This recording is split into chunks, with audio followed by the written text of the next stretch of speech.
Pour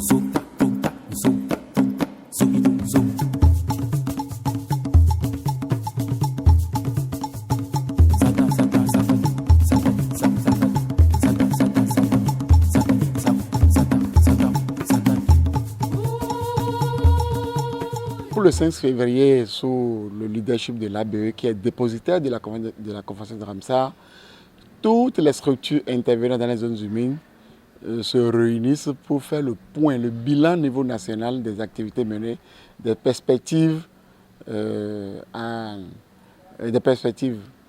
et des engagements que nous allons prendre pour l'année à venir. Donc voilà ce que nous sommes venus faire ce matin ici, faire le bilan au niveau Bénin de ce que nous avons fait en 2020. Au Bénin, nous avons différents sites Ramsar et nous avons différents types de zones humides. Nous avons les zones humides marins côtiers, notamment les sites 1017 et 1018, qui ont également un autre statut de réserve, bien sûr, réserve de biosphère. Nous avons également des zones humides continentales et parmi ceux-là, on note les sites Ramsar 1668 et 1669 qui prend en compte bien sûr le complexe d'Ouvé, le parc d'Ouvé et également les zones humides de la rivière Peñaré.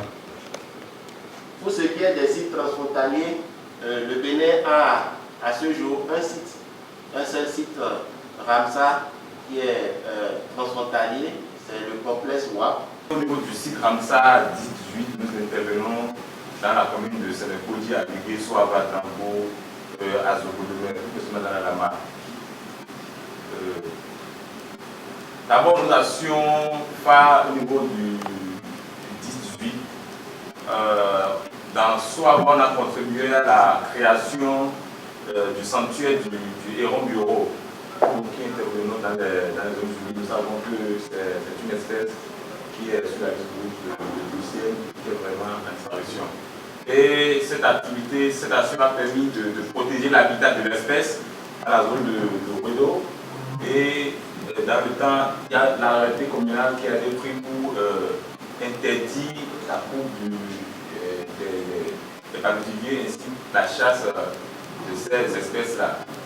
Donc, je vais juste apporter quelques informations sur ce qui se fait au niveau du projet WACA, dont l'objectif principal en réalité c'est de protéger les côtes béninoises, en particulier la partie que nous partageons avec le Togo. Mais à côté de cet objectif de protection de la côte, le partenaire financier, en l'occurrence le Fonds pour l'environnement mondial, a accepté d'accompagner le pays dans la préservation aussi des ressources naturelles que nous avons au niveau de notre site Ramsar 1017. Le projet Parc Bio, c'est un mangrove, gestion de forêt, titulé gestion de forêt de mangrove du Sénégal au Bénin, qui a fait réaliser par le GECOM une étude diagnostique pour voir au niveau des paysages.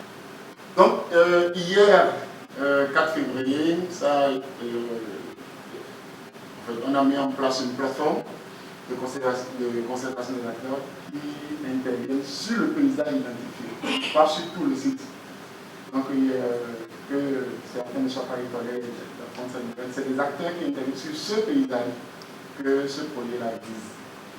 Et on a installé une plateforme. C'est une avancée dans les actions de conservation des écosystèmes de mangrove. Le plaidoyer, c'est que ce projet puisse élargir ses activités sur tout le monde pour que tous les acteurs puissent être ensemble pour travailler pour de meilleurs résultats.